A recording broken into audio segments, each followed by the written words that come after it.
Ndugu zangu, nataka niwaambie story moja, lakini mpaka kuamua kwamba nitawaambia hii story, yani nitakuwa nimejikaza sana.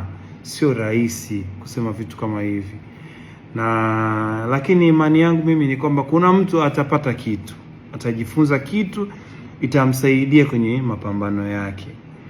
Mwaka 2014 nikiwa mimi tayari maarufu, kwa sababu mimi nimetoka mwaka 2010 ndio nimetoa ile Nikikupata.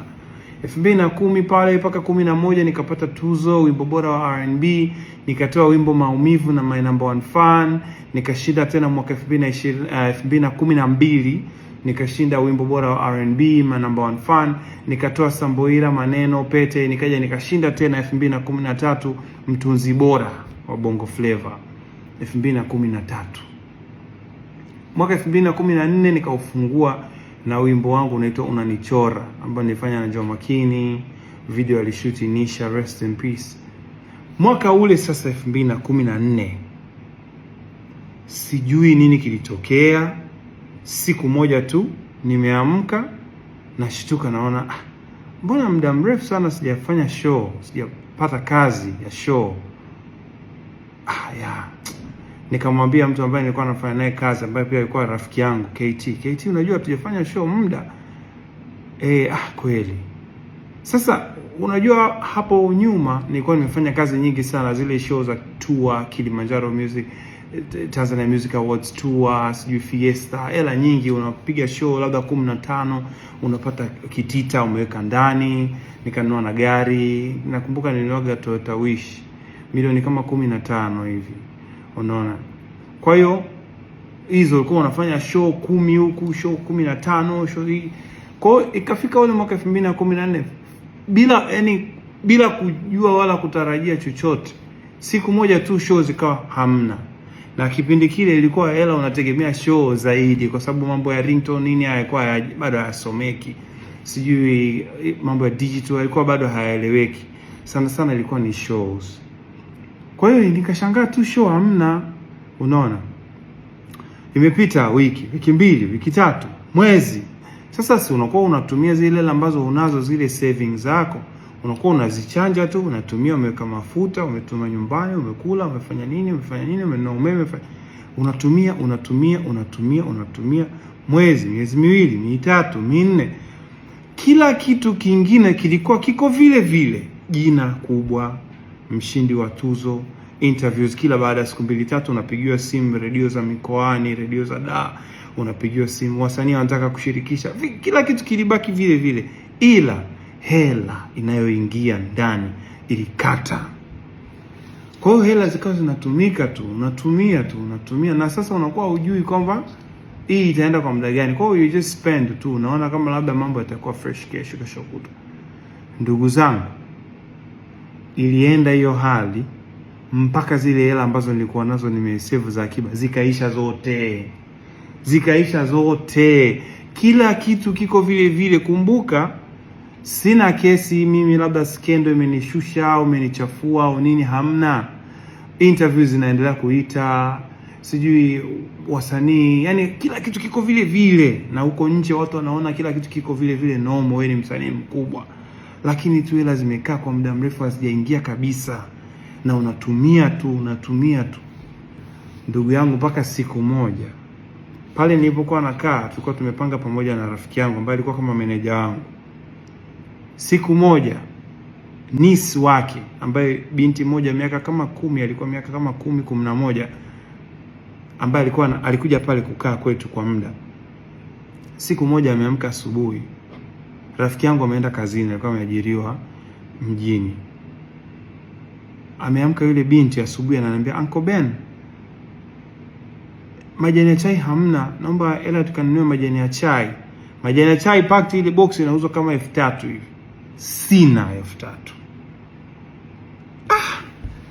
Nikasema nini kimetokea? Hamna 3,000. Nikapata sana mawazo, nikampigia yule rafiki yangu, nikamwambia, bwana unajua Nisi hapa ameniambia naomba hela majani ya chai, hata hela majani ya chai hamna. Imekuwaje hii? Na nyuma yake kidogo katika kupuyanga na kujaribu ku maintain kidogo maisha, gari yangu ile tulikuwa tumewekaga bondi kwa 5 milioni, na ile gari nilinunua 15 milioni. Kuna mdau mmoja tukaenda tukaiacha ile gari kwa 5 milioni, unaona, kwa riba zimejaa, muda umeenda mrefu, ile imeshindikana kugomboa. Yule jamaa alisema mpaka tumpe ile 5 milioni tu bila riba, nayo haikuwepo. Gari ikauzwa mbele yetu. Nikarudi nikaanza kutafakari, nikasema, Beni wewe, hii ndo hali halisi. Wewe ulianza huu mziki ukiwa huna mia, huna watu, huna chochote, lakini and then ukafanikiwa, ukatoka. Kwa nini usirudi tena pale pale ulipoanzia, ukaanza kama vile kama ulivyoanza mwanzo, ulivyokuwa huna jina, ukarudi pale pale ukaanza tena na moja. Saizi utaanza ukiwa una faida nyingi, una jina, umetengeneza, unaona, hujachafuka huko nje, na sauti unayo, kipaji unacho, utunzi unao. Rudi pale pale ulipoanzia, anza upya. Kwa hiyo nikarudi mimi, nikachukua begi langu, nikamwambia mshikaji wangu, bana, mimi naenda nyumbani. Nimetoka nikaenda Vingunguti nyumbani. Nimechukua daladala, tena siku hiyo nikasema kabisa sivai kofia wala miwani. Nimepanda daladala na begi langu. Mungu alivyo ajabu siku ile, kwa sababu nilikubaliana na hali halisi. Hata sikupata fedha yoyote, wala hamna mtu hata alikuwa na time na mimi. Kwenye daladala kulikuwa kuna wanafunzi, kuna nani, yani watu wako busy, wanafunzi wanafanya mahesabu, mwingine ananyonyesha huku, mwingine nini, konda anapita, anadai, anachukua hela, hata hamna mtu anakuangalia wala hamna time. Nikasema yani mimi nilikuwa najua ningekuwa yani nisingekaa kwa amani, lakini hamna mtu ana time kabisa. Hakuna mtu hata amenizingatia.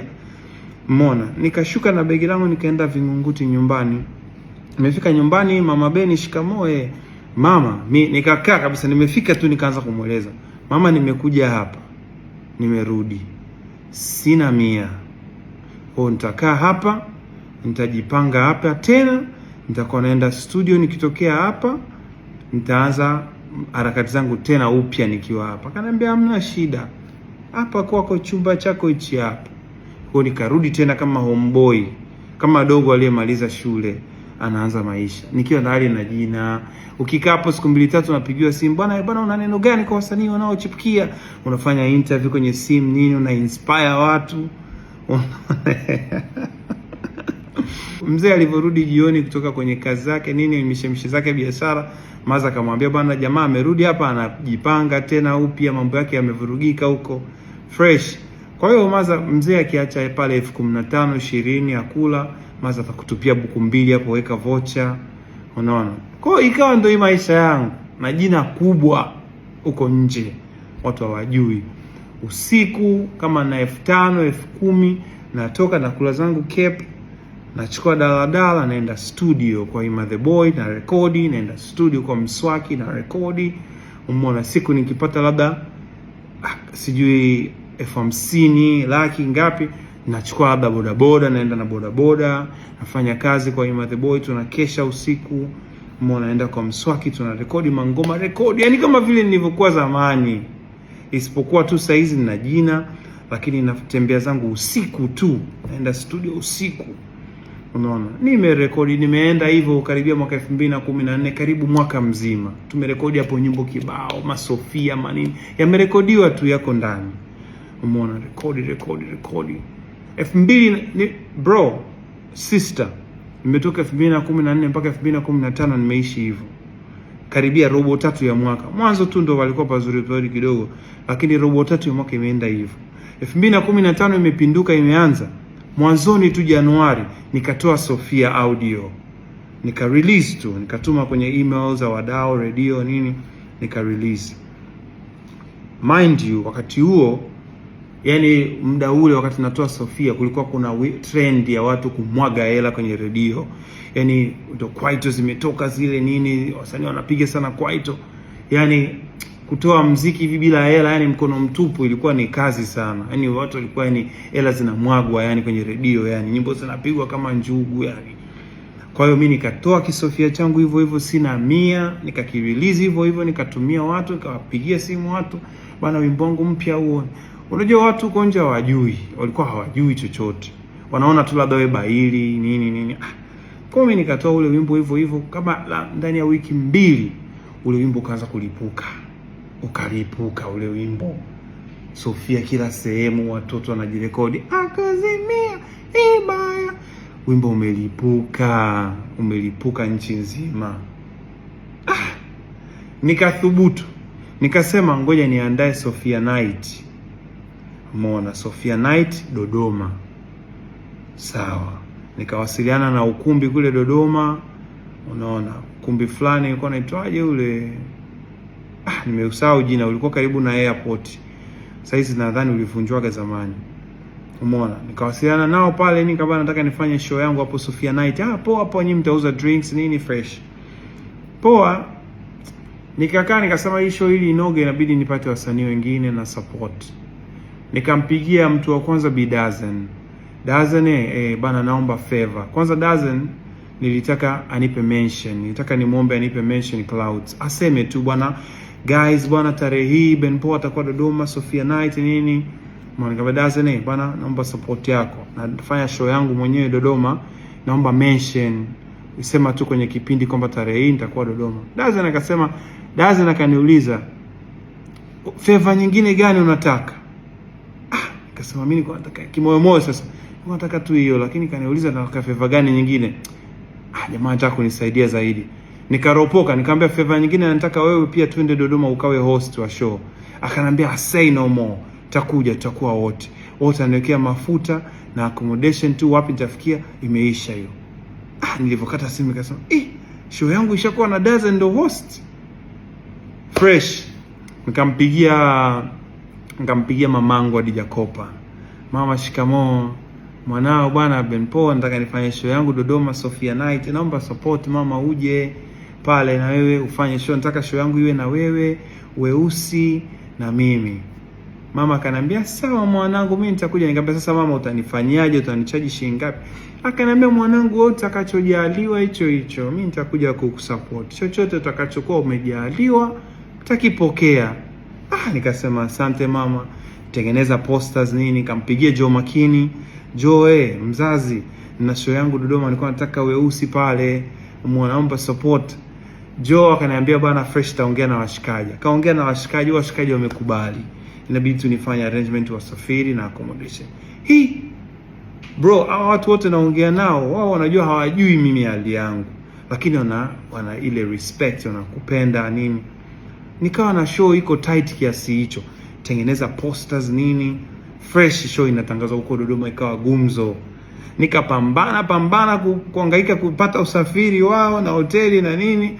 Umeona, lakini tukasafiri mpaka Dodoma, tukapata hoteli, tukakaa, tukajiandaa. Muda wa show umefika, tumeenda kwenye show, tunaenda ukumbini kwenye show.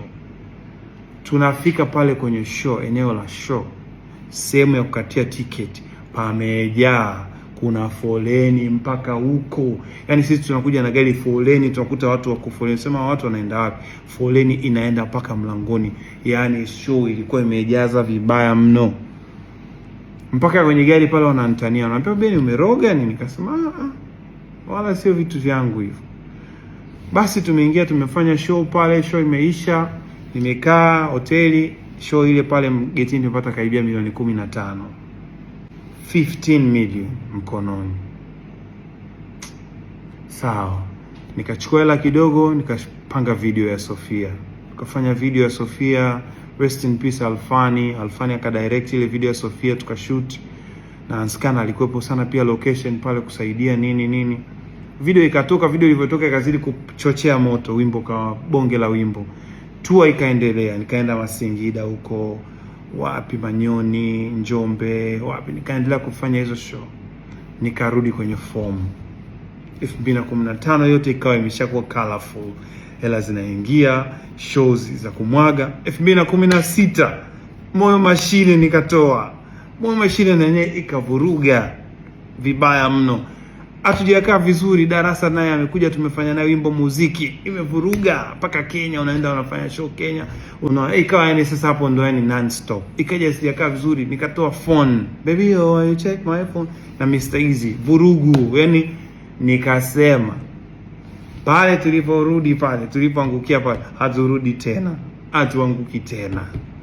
Kwa hiyo kuna setting ikawa kwenye kichwa changu, yani ni kama soundtrack naishi nayo, kwamba hata yani mambo yawe vibaya kiasi gani, tutaishi, tutakuwa yani lazima kutakuwa kuna kitu sehemu ambacho kitakupatia hela no matter what. Labda atuombei, labda upate changamoto kubwa sana, sijui changamoto kama vita labda kwenye nchi au sijui ni nini, lakini kama kila kitu kiko nomo, hatuwezi kurudi kuanguka pale tena. Na kwa sababu hiyo ndio maana mimi mtu sijui atakuja na lugha gani mimi kuniambia mpaka nikakata tamaa. Siwezi nikakata tamaa. Hata nyimbo nazoimba maneno bado kidogo, jikubali. Kuna story hapo najaribu kuisema ambayo ndio soundtrack yangu mimi mwenyewe ninavyoishi. Kwa hiyo ndio story yangu nitaka ni share, naamini kuna mtu anaweza kupata chochote hapo. Imenichukua nguvu sana kusema hiyo story, lakini ndio ukweli. Yeah. Pamoja sana, one love. Mungu awalinde wote, awajalie heri kwenye mambo yenu na mapambano yenu. Peace.